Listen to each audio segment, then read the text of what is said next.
Hey, Princess. Hey, Neener Beaner. I'm fine. Yeah.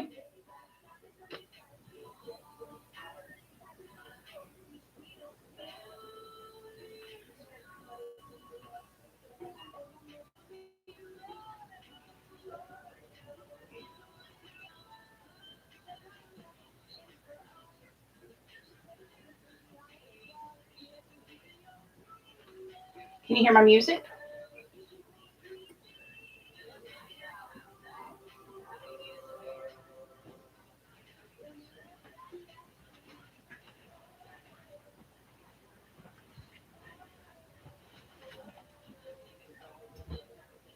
I just clearly to get the stings.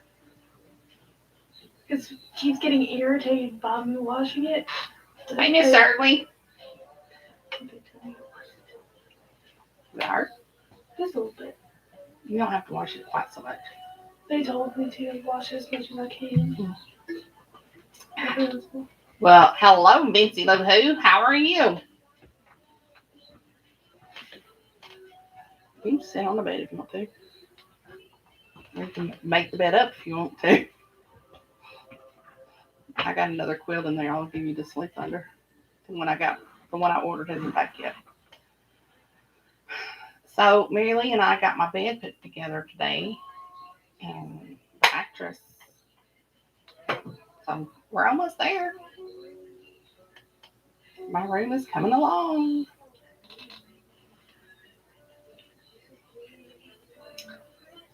You'll only hear me, Mary Lee. You'll only hear me talking because they're all live chatting over here.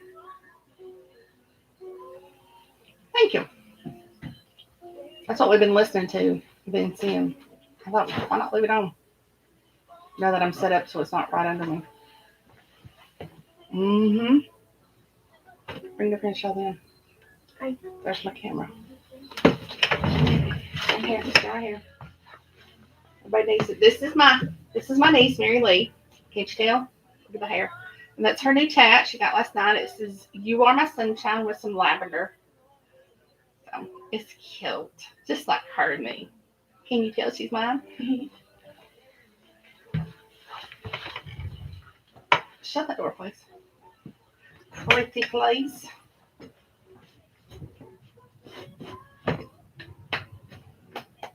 Miss Shirley says hi. Well, she says hello.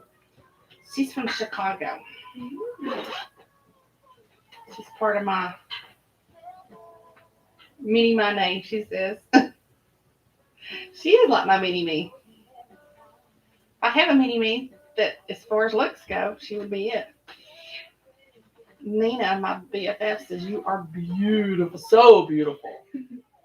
She says, "Welcome back home."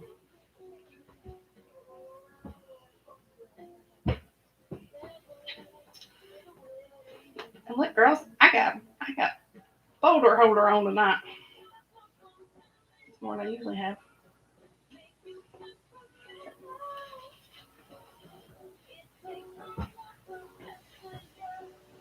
Yeah, she just got that tat last night and it's still tender and she just washed it and it's burning. Thank you, Vincy. Vincy says you're adorable. And Vincy's from right outside of Houston, Texas. Nina, my BFF, and her mini me live in Fort Lauderdale.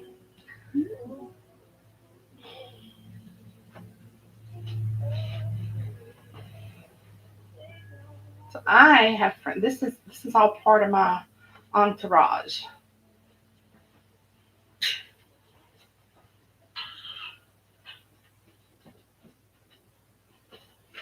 Tell her I love her too, Nina. Princess, I love you. If she can hear me, you may have your headphones on so she can't hear me.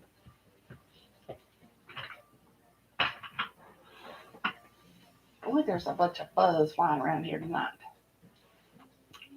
Some birds on my. If you fart, there's gonna be heard around the world. I'm just telling you right now. No, my back popped. Oh, I didn't hear that. Yeah, I heard that. It sounds like your belt or that I'm hearing. Keys creaking. Yeah.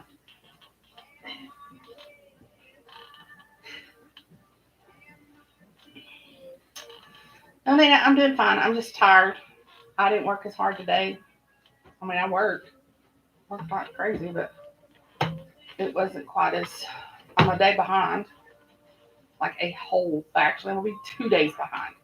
I'm gonna get up and come in here about 7 o'clock in the morning and start working. All right, yeah, I'm cutting my hair back off because I'm tired of it being long. It's in my face and it makes me look old. So I'm going back to my youthful haircut.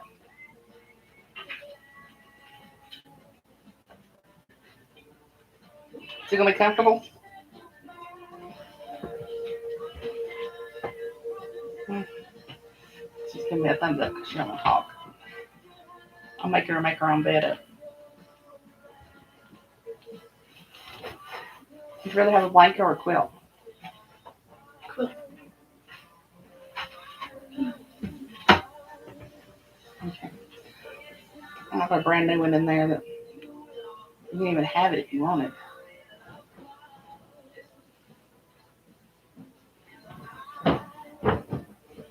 All right, y'all about ready for me to get started?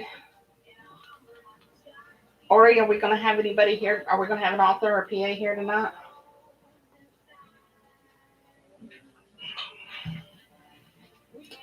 This sounds like a book that's gonna be right up Nina's alley. This is about loan sharks. We know how Nina loves that kind of stuff. This dude went on a first date. The loan sharks get after him and his new girl. And well, hello, Miss Karen. Nice of you to join us. You missed my mini me. I didn't get her back over here. She won't ever make it back over here. For everyone who's making something beautiful out of the unexpected twist life throws at us. Chapter 1. I just ate, y'all. I got food between my teeth.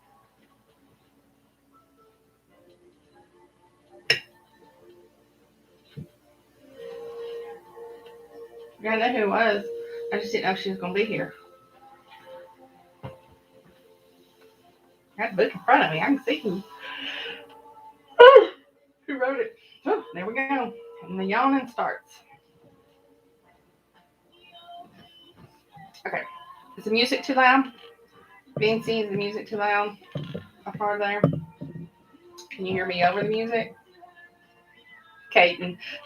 Change the K to an S, Miss Shirley, and you're probably saying it right.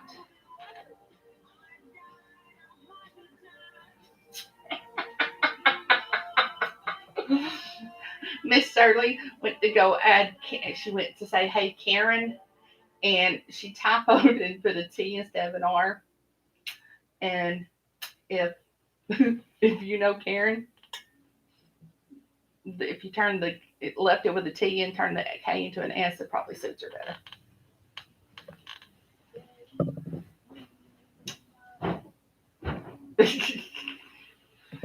Well, you do call him Satan's spawn, so you know you just didn't say who Satan was. All right, here we go. And now there's fuzz flying around. I think it's because she's making her sheets up. It's fine. It's fine. It just looks like angels flying across my screen.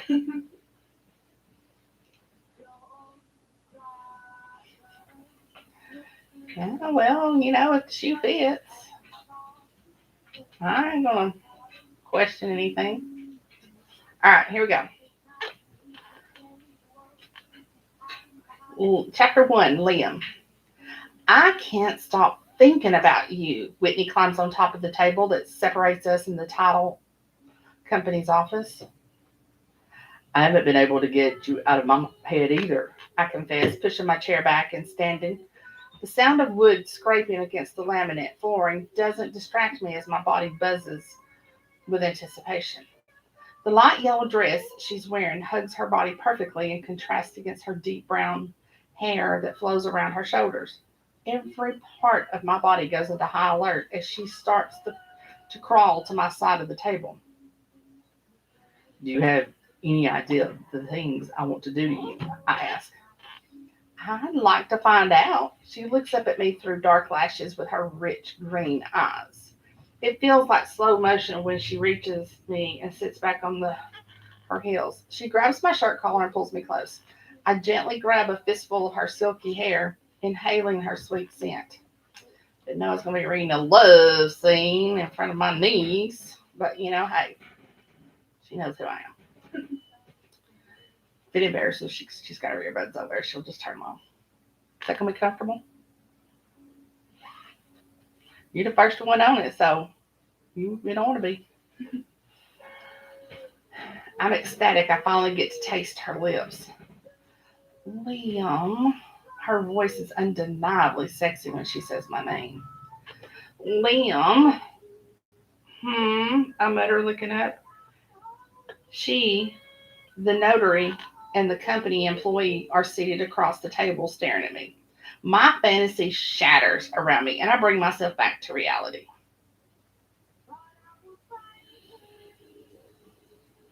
I signed the last document. I'm a homeowner now. Her cute smile conveys her happiness. She stands up and puts her navy blue purse strap over her shoulder. Congratulations. I smile and clap my hands a couple of times. She's no longer my client. Today is the day I've been waiting months for. We shake hands with the title company employee and the notary, then head to the front door. I open the door for her to exit and watch her stroll through, enthusiasm flowing from her bouncy steps. I could have done this without you. I couldn't have done this without you, Liam. You've been the best realtor. She crinkles her nose in the adorable way she does whenever she smiles, and her freckles seem to dance up and down the bridge of her nose.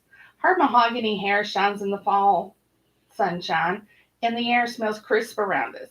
A slight breeze blows by, playing with her hair, and sweeps it around her face. I wish I was the one with my hands in her hair, messing it up.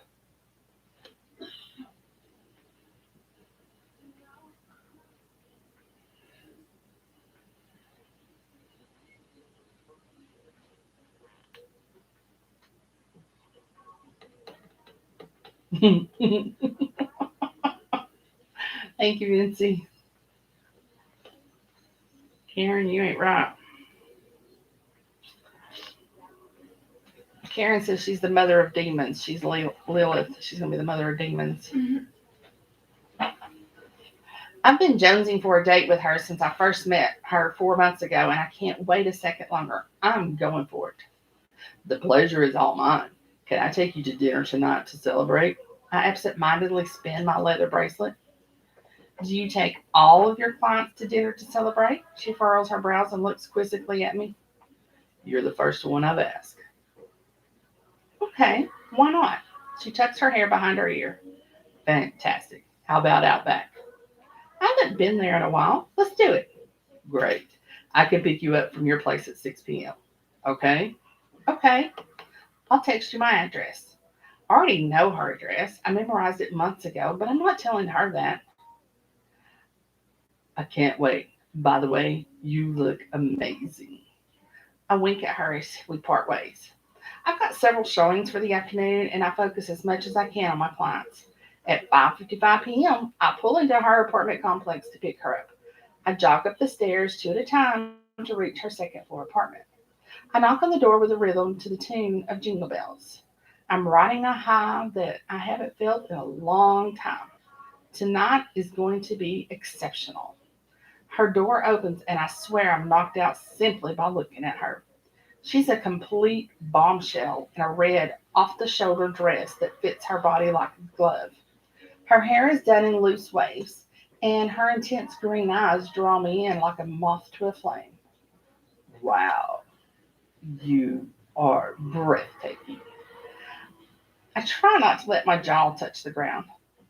Aw, thank you. Ready to go? She breezily slings a matching red purse strap over her shoulder. Yes, ma'am. I open the door for her when we get to my car. Such a gentleman. I like that about you, Liam. There's plenty more where that came from. How was the rest of your day? It was hard to focus because I can't wait to move into my new house. I put every ounce of my inner, I put every ounce of my concentration into the graphic design proposal I told you about. Hopefully, we get this contract. I remember it's a big marketing deal and you do all their website and social media promotions, right? Yes, we should find out in a few days after senior management negotiates. Whitney is a talented graphic designer for a large marketing firm called Image in Overland Park, Kansas. Image, Image in Overland Park, Kansas. You'll get it. Otto, you're a shoe in with your skills. Why don't you say yes? Yes is boring. Otto's is exciting. Got it. She points her finger like a gun and clicks her tongue. Yeah, it's my left eye's not the tits, This is why I haven't put my contacts back in. Can't rub my eyes with my contacts in.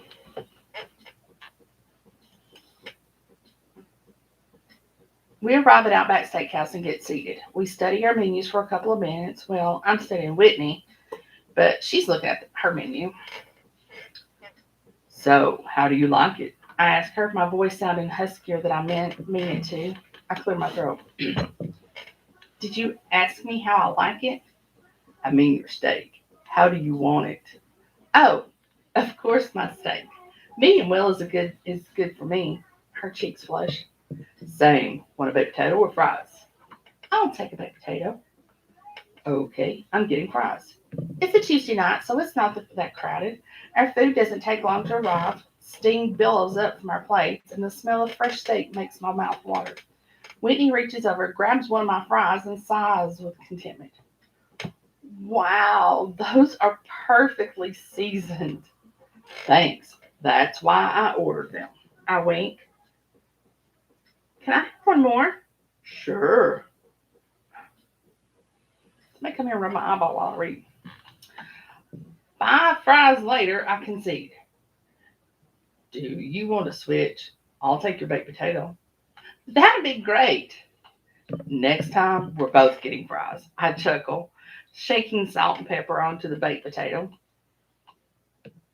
Haven't you ever changed your mind about what you want halfway through your meal? No, and the waitress had barely brought our meals when you changed your mind. I didn't need half of the meal to decide. I know a good thing when I see it. Fair enough. I hide a huge smile behind my cloth napkin. Yep, I think she means me too. Want to go back to my place and watch a movie? I offer after dinner. Do you usually invite your clients to your house for a movie? You're the first. It was hard enough waiting until you closed the deal on your house. Where did that gnat come from? You're not my client anymore, and I've been flirting with you for months. Oh, is that what you've been doing this whole time? Whitney wears a coy smile. Like you haven't noticed. I joke.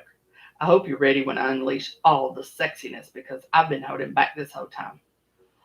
All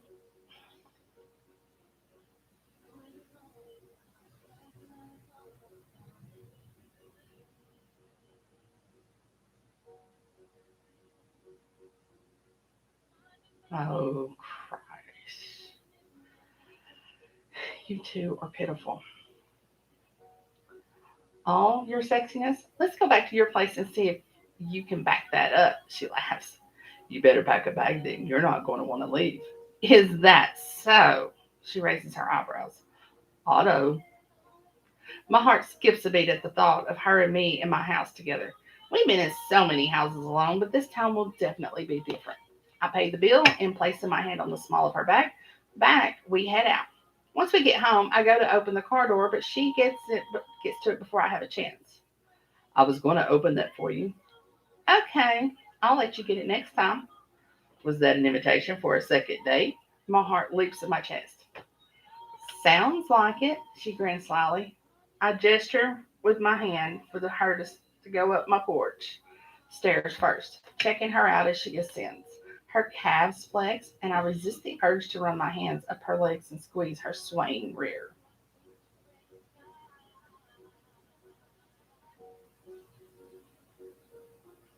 Ladies, let's stick with the book we got here. What kind of movie are you in the mood? What kind of movie are you in the mood for? I'm sitting here speaking in my male voice, and you girls are just, you're disturbing Miss Shirley and Vincy. They like my male voice. Yeah. I'll be the mama Lilith. Just wait. What kind of movie are you in the mood for? I ask as I turn my key in the front door lock while looking at her. My pulse is racing and my mouth feels dry from a mix of nerves and passion. I lick my lips as I see the vein in her neck pulsating. She must be anxious or excited too, hopefully the latter. Before she can answer about the movie, three hulking men emerge from the darkness behind us. We're boxed in on my front porch and my blood runs cold. This can't be real. How did I miss these three men lurking in the shadows?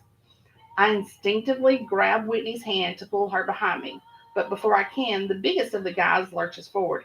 He grabs her by the arm and tries to pull her to him. She yelps, and I'm not letting him have her. Get, get your filthy hands off me, Whitney snaps at the guy who tries to grab her and stomps on his foot. The guy is wearing steel-toe boots, and the heel from her shoe snaps off and flies into the air. I lunge at the guy, reaching around to grip his tricep with one hand. I pull him towards me and drop to my knees. I use the momentum to loop my other arm through his legs, ready to flip him over into my front door. 1 second before I can execute my fireman carry, a second guy twists a fist in my shirt and yanks me backwards. Pain shoots through me as my cement porch bites into my back, but I jump onto my feet in a crouched position. I dive in between the second guy's tattooed legs and wrapping my arm around his calf, bring him down beside me. I lock his head under my arm as I feel the end of a cold metal barrel digging into the scratched up skin on my back. Up, I hear the third voice demand. Loaded guns are a different level of danger. I let go of the tattooed guy, put my hands up in a show of surrender, and stand slowly. The only sound in the stillness of the night is the heavy breathing coming from the guy I took down. I cautiously turn around to face the man who spoke to me. His blonde hair is longer on top, falling into his eyes and almost hiding a scar above his right eyebrow. Back up. The guy holding onto Whitney's growls in a thick accent. He's got his arm tightly around her waist, and my hands fist at the desire to free her. A look of sheer panic is painted across her face, her lips parted and her eyes large. I want nothing more than to take her in my arms. I need to make them see that they've got the wrong people. This is all a big misunderstanding. Just a minute, y'all. I'm going to put some eye drops in my eye.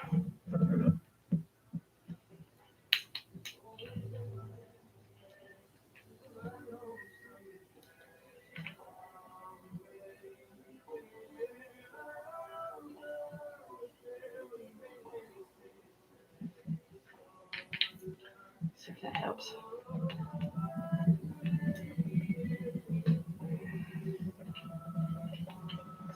Worse. Okay. I need some crying, don't I?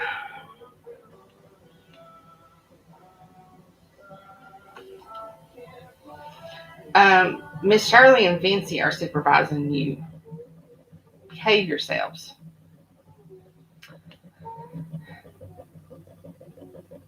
Uh,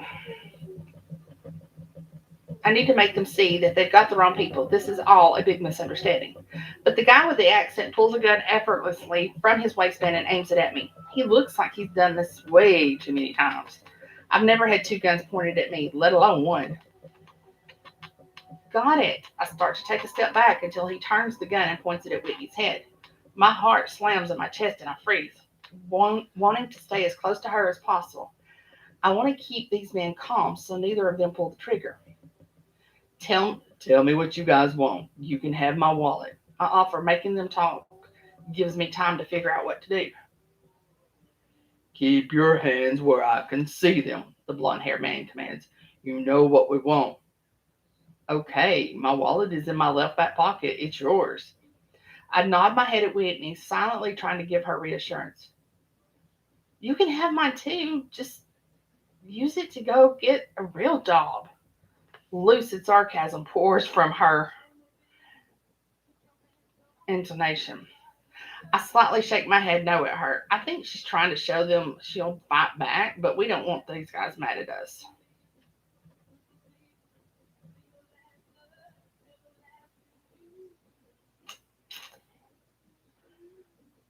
Don't even think about it, barks the blonde haired man with the gun, waving his gun at me to step back again.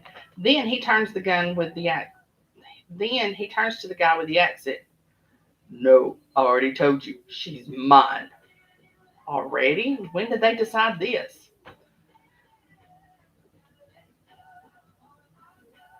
We'll see what the boss says about it. The guy with the accent fires back. She's not she's not either of yours. My voice is tense and loud. Take my wallet and leave us alone. Now. Well, what do you do?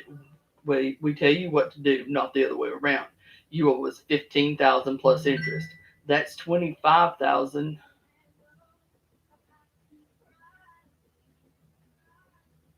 That's $25,000. If we don't have it in 3 days, you'll be dead. The blonde haired man's hardened voice leaves no room for argument. My head jerks back in surprise. I have to argue with this. Hold up. What are you talking about? I don't owe you anything. I've never borrowed money from anyone like you, let alone that much. I insist, making my eye contact.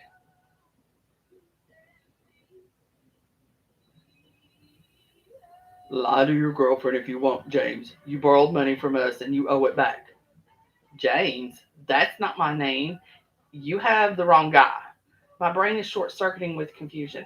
I take mental notes of what these guys look like. It's pretty dark outside, but I can make out certain features. The foreign guy has dark hair, dark eyes, and he's stocky. We're at eye level, so he's probably about 5'11", like me. He also has a tattoo of a sword on his left bicep. The tattooed guy is maybe an inch shorter than me and has gargantuan muscles. He's got to be on steroids. His black hair is cut short, and his left arm is covered in a full sleeve of tats.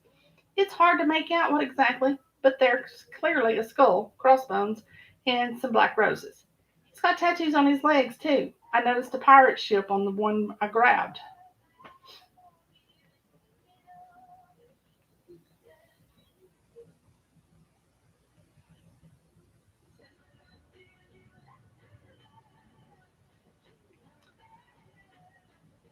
Three days, no more. Get that through your dense head.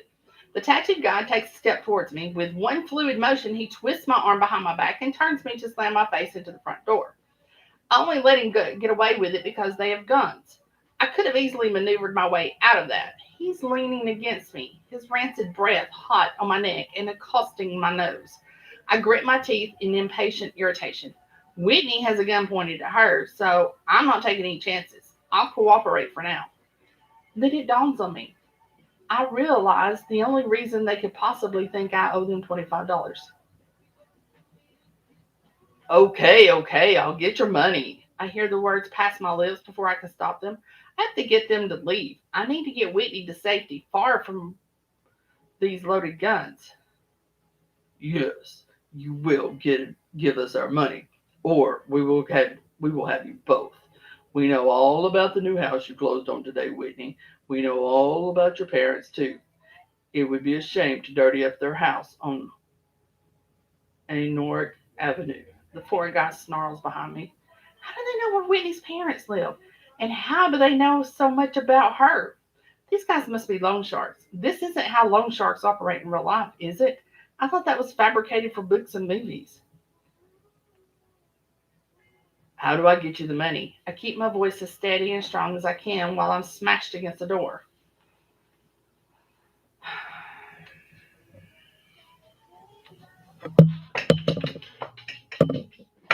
Where's my... Oh, All right, ladies. You better behave yourself or you're getting this. Understand? That's enough. See, I have to get on to my girls. And these are grown ass women. Children. Don't worry about it. We'll find you. The tattoo guy lets me go. I whirl around and my eyes immediately search for Whitney. The guy lets go and shoves her hard. She trips over an uneven seam in my porch and I jump forward to catch her in my arms. And don't call the police. It's simple business transaction. They're not to be involved. The guy with the accent asserts. As silently as the guys appeared, they stalk away into the dark night. Are you hurt? I look Whitney over. I move my hands to squeeze her shoulders. No. She rubs her hands up and down her arms. Stay here. I'll be right back, I whisper.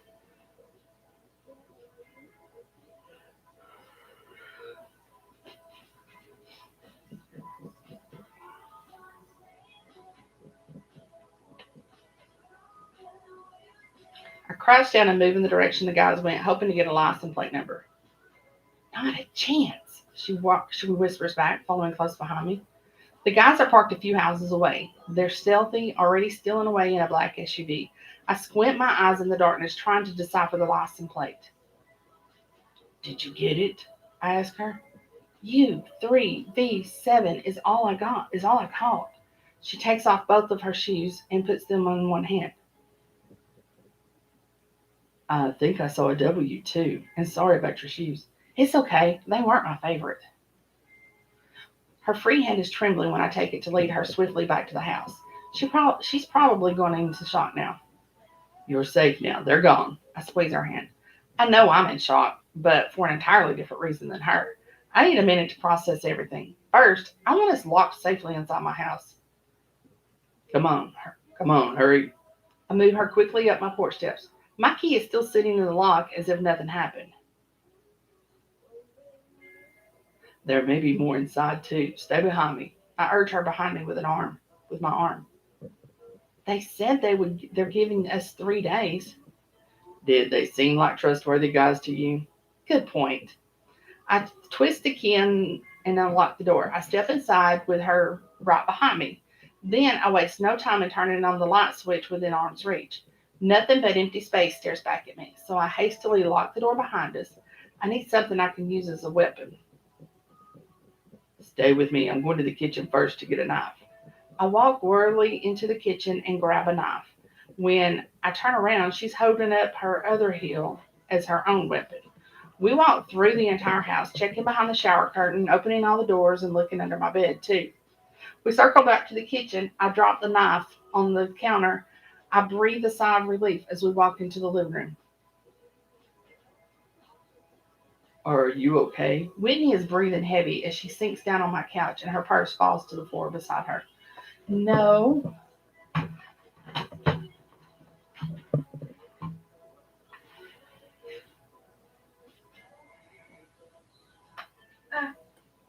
Hello. It's some good stuff too. It's like better than Carmex. I don't know if it works better than Carmex, but it tastes better than Carmex. And it burns like Carmex.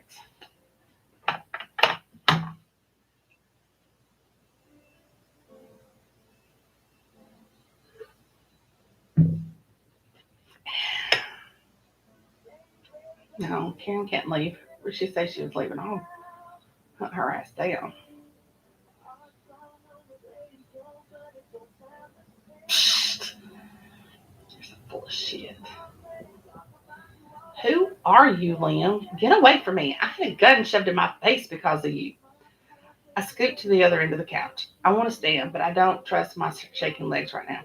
Whit, I promise I didn't borrow money from them. Well, someone named James did. They were pretty sure that was you. I put my head in my shaking hands. I feel a headache coming on as blood pounds like a freight train in my head. Calm down. Whenever you tell people to calm down, it usually has the opposite effect. I'm freaked out too. He moves close.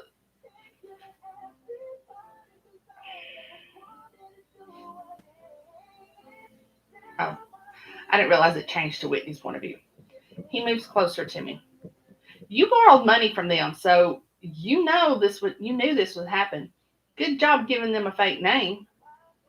I guess that's the only smart thing you did, but they still found you, I point out. I told you I didn't do it. How did they find you if you didn't do it? He doesn't say anything for a minute, and I sign to my hands. Fine, I'll play along. Who did it? My identical twin. My head pops up at his ridiculous fabrication, but I wince as pain sears through my temple at the sudden movement. Are you kidding? That's the story you're going with? It's true. We've talked about your family. You never mentioned you had a twin. That would have come up. I throw my hands up in exasperation. His silence fills the room. I turn to meet his gaze, and I've never seen him look so defeated. Raw emotion glistens in his blue eyes, and intense pain radiates from his slumped shoulders. This is a different guy than the one I've gotten to know. You really have a twin brother? I ask, softer this time. Yes, I don't talk about him with people anymore. He looks down, bows his head between his shoulders, and rests his forearms on his knees. What happened? He takes a deep breath and lets it out slowly. His name is Kevin. We were inseparable growing up. He was my best friend up until 4 years ago when he disappeared. The last time I saw him was at his college graduation for his degree in criminal justice. For his college degree in criminal justice. And then he turned into a criminal.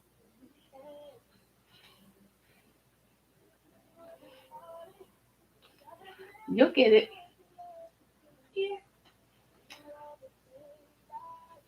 He was pretty nervous about getting accepted into the police academy. During his last semester, he started pulling away from me. I figured it was because he was finishing his capstone project and getting ready for all the final exams. Looking back, I can see he was harboring a drug addiction.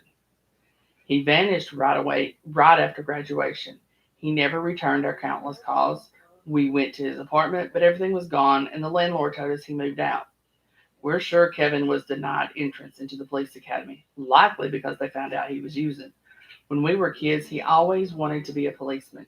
Now he's running from the police and loan sharks, apparently. He sniffs quietly. I'm speechless, which doesn't happen often.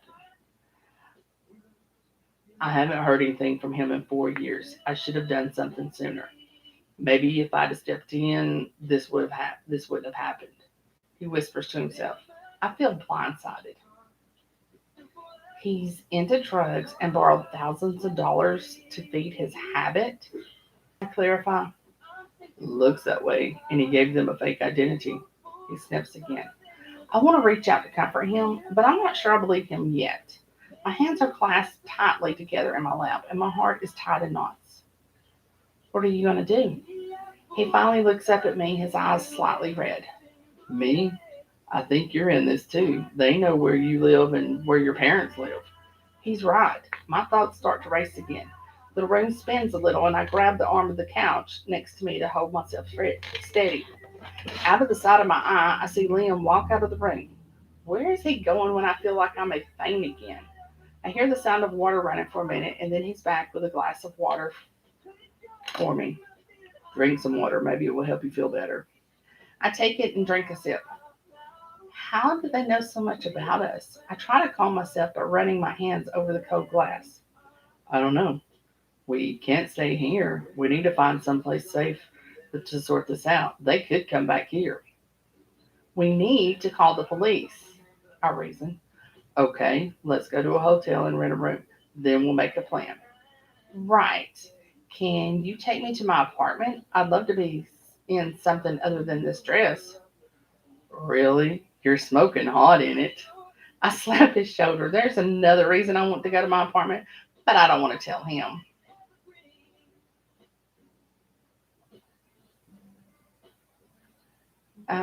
You and Ori probably have the twin hidden out over there somewhere, Karen.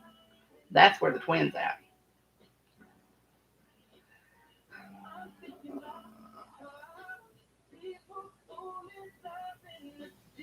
I want jeans and a t-shirt if I'm running for my life. I can't even believe I'm thinking this way. I must be in shock because this is ludicrous. If you say so, I'll put something different on and fill a backpack with a change of clothes. He stands to leave the room, and I notice faint bloodstains on the back of his blue button-up shirt. I never ask, "Are you okay?"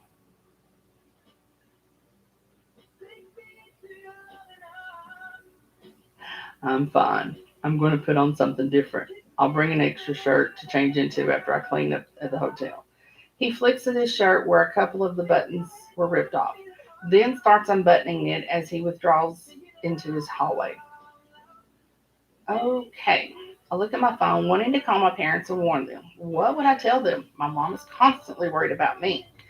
I don't want to give her more reason to worry. Hopefully, we can call the police and they'll take care of it. Sitting alone in Liam's living room is unnerving, and doubts start to creep into my mind in his absence. I'm in a life-threatening situation, but it's hard not to notice that his house is spotless. It doesn't even seem like someone lives here. It's so clean. I want to believe he's telling me the truth, but what if he isn't? I felt like I actually got to know him these past 4 months. What happened tonight, though, is making me question everything about him. Maybe I shouldn't go with him. He's telling me that I'm in it and have to follow him. What if he truly does owe them all that money and doesn't want to die alone? A thousand questions plague my paranoid mind. While I'm debating what to do, Liam jogs back into the living room. His blue jeans hang low on his hips, and his black t-shirt clings to his muscled torso and shoulders. Lucky shirt, but I can't let his amazing looks disarm me. Let me grab some protein bars for us, and we can leave. He walks by to go into his kitchen. I nod my head as I stand, grab my purse, and head for the front door. I hear a rustling in the kitchen, then his long legs eat up the distance between us. He's not quite 6 feet tall, but I'm only 5'2", so he towers over me. Nina, I guess you're going to say she's tall for her height, too?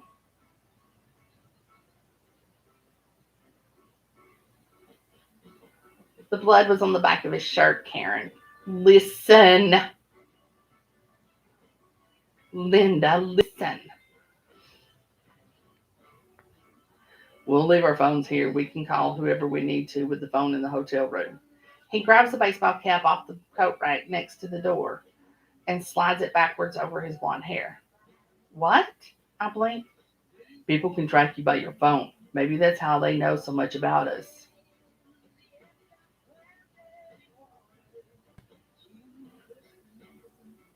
Miss Shirley, do something with them. That was just dirt on his pants, Karen. Probably Ori's slobber. What have you been drinking tonight, girls? That sounds very much like what happens right before a serial killer claims his next victim.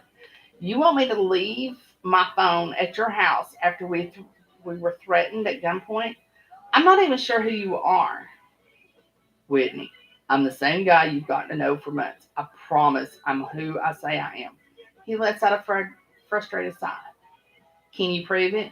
No. I sigh and bite my lip nervously. We both stare at each other. When I was your realtor, I never showed you a house and said, "I know this way out of your I know this is way out of your budget, but I couldn't resist. It has everything you want. Told me I trusted what you told me was your budget, and I respected that. I found your perfect house for you. Have I ever steered you wrong?" His boyish smile starts to melt my resolve. I don't know, Liam.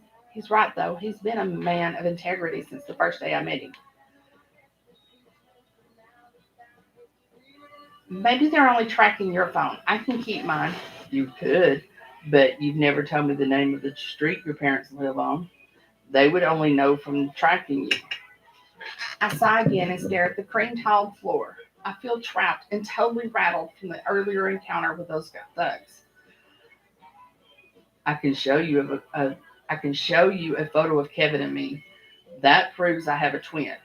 He sounds hopeful, and I look into his blue eyes filled with sincerity. I want to believe he's telling me the truth. Let's see it. This is from the day of Kevin's graduation 4 years ago. It was the last time we spent together. He pulls his wallet from his back pocket, opens it, and hands me a creased photo. I carefully unfold it to reveal a photo of Liam and a young man who looks exactly like him. They're standing together smiling. Kevin has a blue cap and gown on, and Liam is wearing dark jeans and a white button-up shirt in the photo with his arm around his twin. I gently fold the photo back the way it was and hand it to him. I'm probably freaking out about him for no reason. That helps. I'll leave my phone here, but if you try anything, I will fight back. I'm getting a stiletto from my apartment, and I know how to use it if I need to. I say, then look down at my phone. You have a stiletto knife? He sounds clearly impressed. What?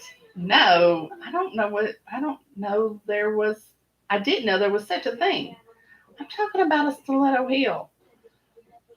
Oh, yeah, I know what those are. He puts his photo back in his wallet. I set my phone.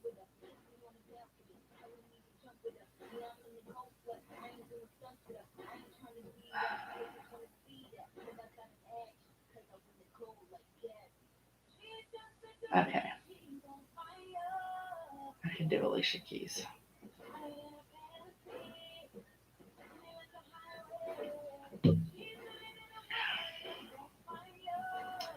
I set my phone on his coffee table and I hear him let out a sigh of relief behind me.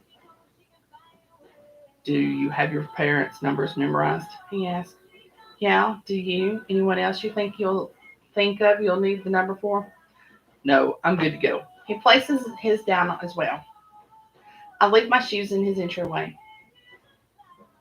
If I die, someone will find my shoes and know I was here.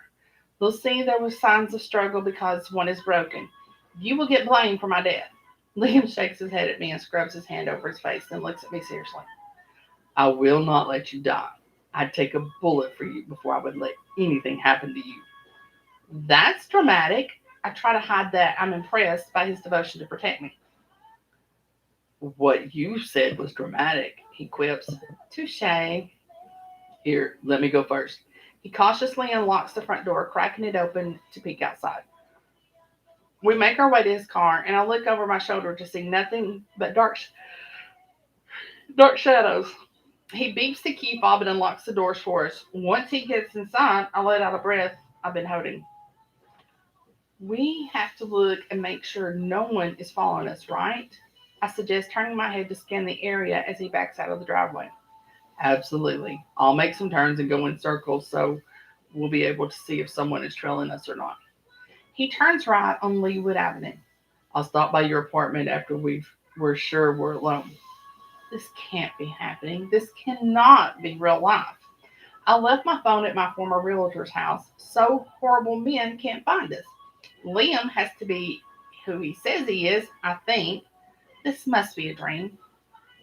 Liam slows the car to a stop as we roll up to a red light. He's looking in the rearview mirror and drumming his thumbs nervously on the steering wheel.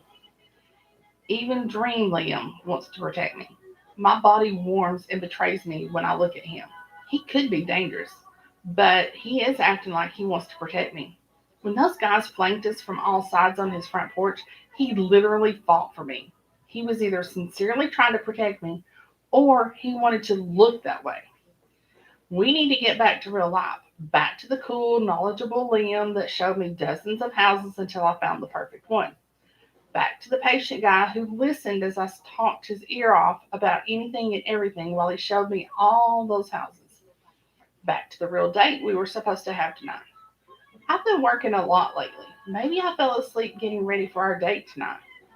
No, maybe I'm in Liam's dream. How would I know about his twin? I reach over and pinch Liam's forearm hard. He needs to wake up. Hey now, he jumps in his seat, then gives me a sideways smirk. Let's wait until we get to the hotel for that stuff. I knew you would, Miss Shirley. Some two hoodlums you got up there that's misbehaving. They don't even know what the book's about. Nope, I thought you were dreaming and I was in your dream. I was trying to wake you up. I'm glad to hear you're dreaming about me. I hope your dreams have been better than this, though. This is like a nightmare, but I'm afraid it's reality. He glances at me. Seems like those losers aren't following us. The light screen and he pulls through the intersection. They probably know where I live. Let's hurry so I can change clothes. I tug at the strapless bra I wore with the dress tonight. They could be waiting for us at your apartment. We can buy you a change of clothes and some shoes at Walmart. Oh, so I can't pick up a stiletto as a potential weapon? I don't think so.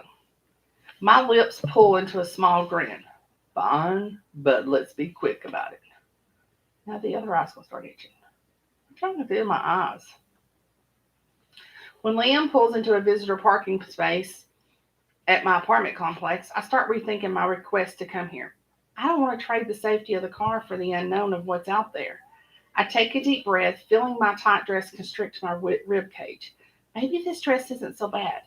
I tug on my strapless bra again. I can probably deal with this outfit, but there's something else I need in there that's far more important than comfy shoes. We can't even call 911 if something goes wrong here. I should have brought my phone, Liam. I live on the second floor and there's a creepy, dark stairway between us and my apartment. Do you have any idea how many places dangerous men could be hiding in here? Leaving our phones at my house seemed like a good idea at the time. He shrugs his shoulders, and I want to roll my eyes, except he looks endearingly cute, kind of admitting he was wrong. I've wrestled with this since I was a little kid. I wrestled since I was a little kid. I will protect you. It's been an hour since they attacked us. They said we have 3 days. I'm sure they're out torturing other people right now. He calmly concludes, thanks for that comforting thought. Let's run forward on the count of three, he proposes. Wait, let me find my keys first. I rummage through the red purse I brought with me tonight. I'm ready now. I can poke someone in the eye with the key if I need to. Or I can take them down. We got options. Ready? 1, 2, 3, go. All right, girls, go running after them. Jump out after them, whatever you're going to do.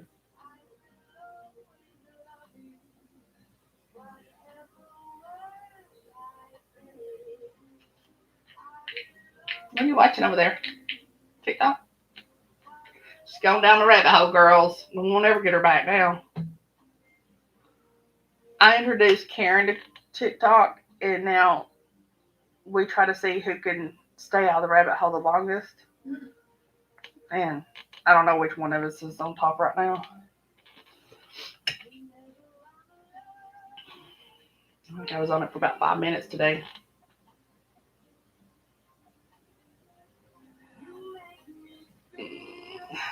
We jump out of the car and slam our doors behind us. Liam flies up the first set of stairs and inspects the area. All clear. He waves me toward him, and we hurry into the safety of my apartment. I lock the door behind us, and we're both panting with a mix of running and fear-spiked adrenaline. I turn to already see him checking my front room closet. Stay with me. We need to check your apartment. I follow him as we examine my kitchen, bathroom, and end in my small bedroom. I'm going to change now. You can grab some bottled waters from the fridge for us and wait in the living room if you want. Liam's eyes roam over me. What? I ask. I want to look at you in this dress for another second. I'm memorizing how you look in it. I like how it brings out the auburn in your hair and highlights your shoulders. He says, reaching out to touch me. He brushes my hair behind my shoulders, the back of his knuckles grazing my skin as I see scratches on them. You'll hurt your hands. I'm fine, Whitney, he says softly. His fingers stroke the curve of my bare shoulder, skimming along my collarbone until he reaches my neck.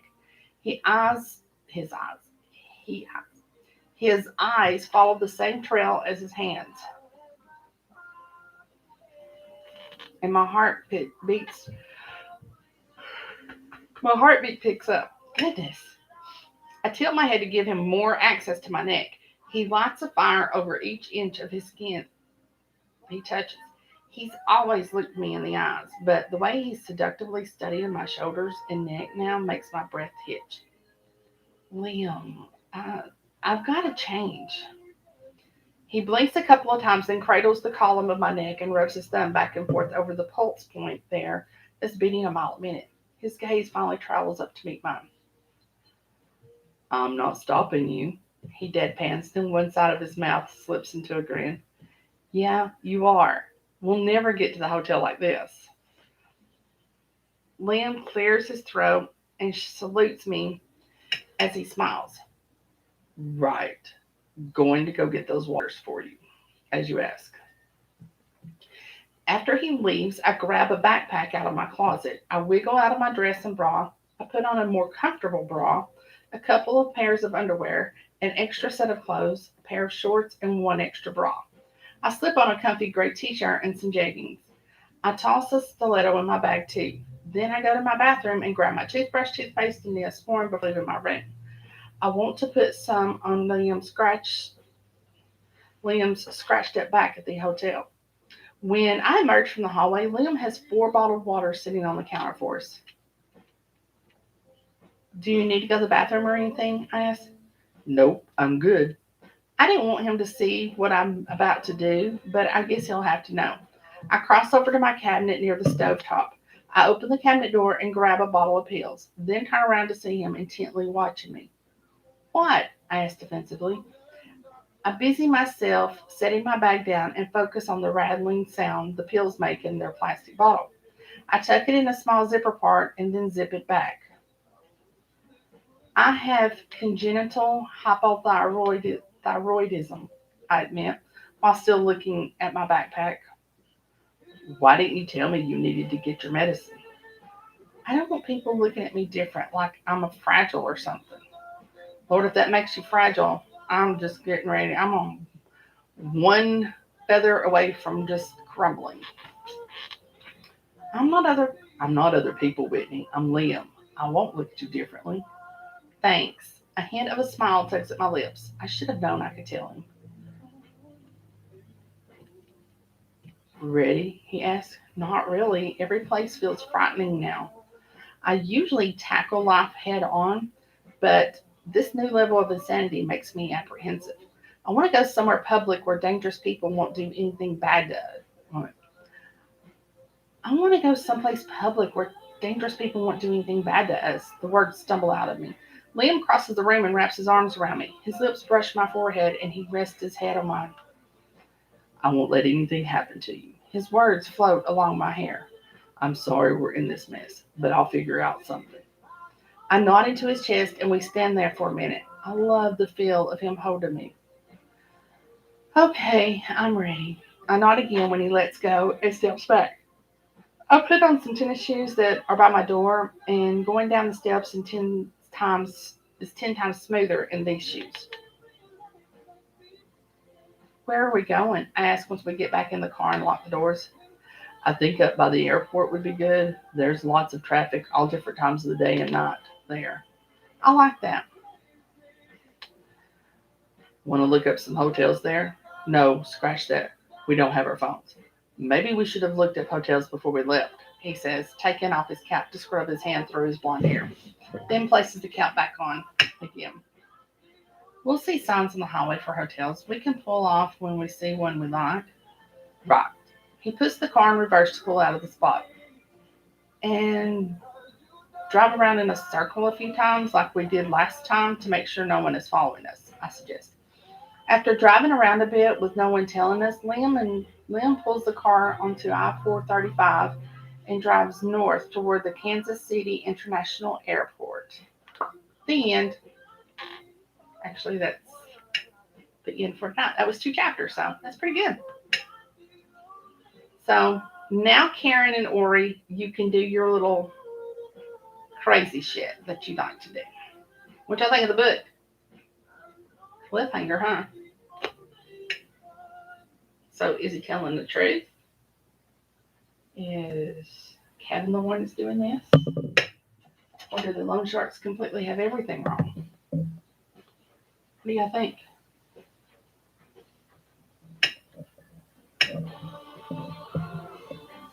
We're gonna do karaoke.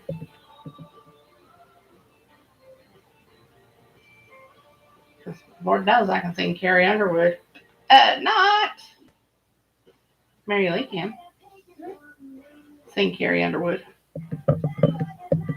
Disease.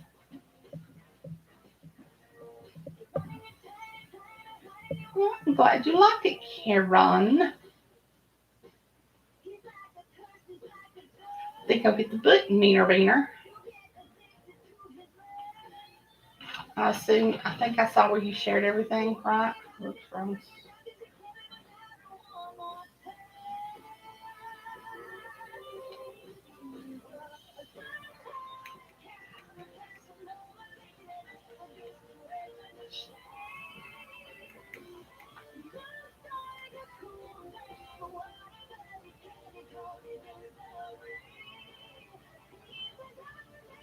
Yep, there it is.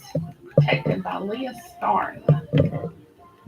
It's on Amazon for $2.99 and on KU too. So go read it. You ain't got no, unless you ain't got KU, you ain't got no excuse not to read it. So go get it and read it. All right, ladies. Whatever, Karen. Psst. Karen, you wouldn't know how to behave if it slapped you in the face. All right. So everybody have a great evening. Have a great weekend. And I shall talk to you again next Wednesday night. No idea what we have. So it'll be Wednesday and Thursday. It'll be the last two before. Yeah, it'll be the last two before Christmas. Whoop, whoop. Y'all ready for Christmas? I did my last ordering today, so I better be ready. No choice now. All right, everybody. Have a wonderful weekend, wonderful night, and go read a book. Happy reading.